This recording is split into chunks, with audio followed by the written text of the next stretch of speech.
It's a subject rarely discussed in Formula One, drivers and their coaches. Tennis players have them, golfers have them, and of course, footballers and rugby players too. Well, I can tell you that drivers also have coaches.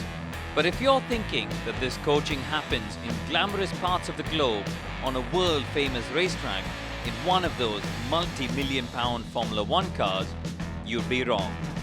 Welcome to Leicestershire.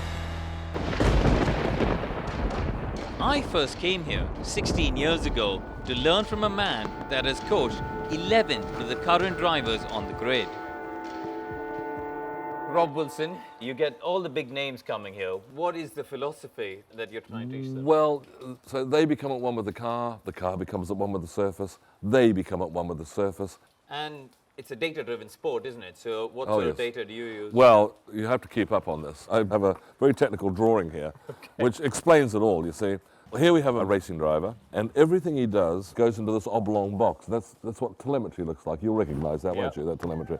And then we have another man down here. He's the engineer.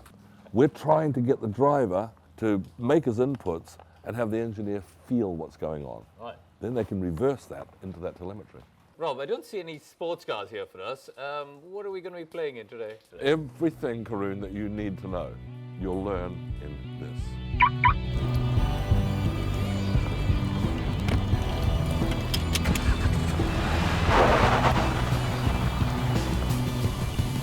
Rob, I can't help but notice, we're straight into it here. We haven't got our helmets on. There's nothing really to hit around here, is there? No, that's the main thing as well. There is nothing to hit. It's as safe as hell.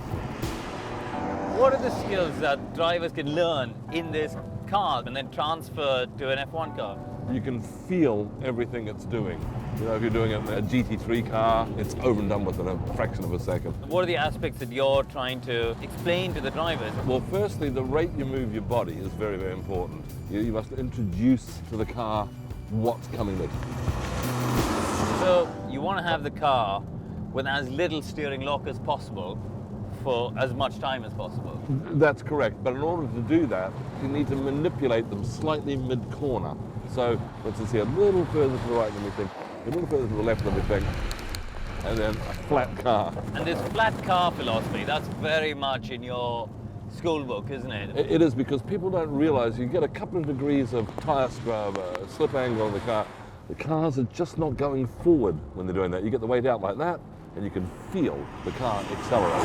Have you got data logging on these things? Oh yeah, no, you need to be able to keep up with the very latest. What have you got? Well, obviously this. You had this in 2001 when I met you. Yeah, it wasn't you then either. No. So if this phone stopwatch could speak, it would have the lap times of everybody from Kimi Räikkönen to Bottas. It's a shame that this thing probably doesn't record any of that. It probably doesn't. No, it doesn't record anything. It makes phone calls and at times Formula One drivers. Okay, you've seen the expert done it, or at least the old one does. Just get in there, all right? Show me how it's done.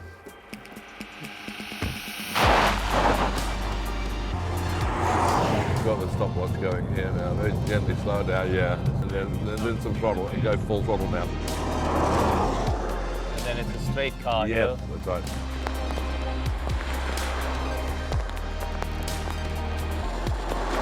Well, 59.5. That's actually very good.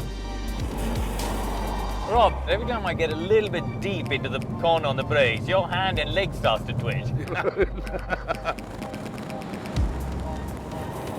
So here we're thinking we want to be on the brakes and then in a flat car. Flat car. Yeah. Now lift properly and turn, and then. I see. Okay, we've gone a bit deeper. We've opened up the wheel. Yeah, a little bit more. 57.1. Now that was fully 1.6 seconds quicker, and we didn't become any braver. Rob, last year at the Autosport Awards, I noticed you were sitting with the world champion, Nico Rosberg. So he's obviously been here a bit, has he? Oh yeah, and he just came up there, sat down straight away and went, flat car. Rob, thanks very much. How did I do? Very good. Once we got that slightly slower initial steering in there, just transferred the weight nicely. You're really going very fast. Yeah, it's only taken 16 years. Yeah, we got there. But why don't we see coaches at the race weekends like another sport? If we can build a relationship with the driver, as we do here, when you get to the track, they can start to think for themselves at the track. And say they're wide on a line, well, they know that. Or they say, watch your braking. They know they brake too late that lap or too early. Yeah. They'll fix it themselves. So you want them to be hearing flat car, like Nico Rosberg said? Yeah, exactly. And that stayed with him from one end of his career to the other. And it was just embedded in his brain. You don't need to be telling him that, every 10 minutes at a racetrack. Listen, Rob, it's been an absolute pleasure, as usual. Thank you very much. Very good. Enjoyed the time, enjoyed the day. Terrific stuff. There we go.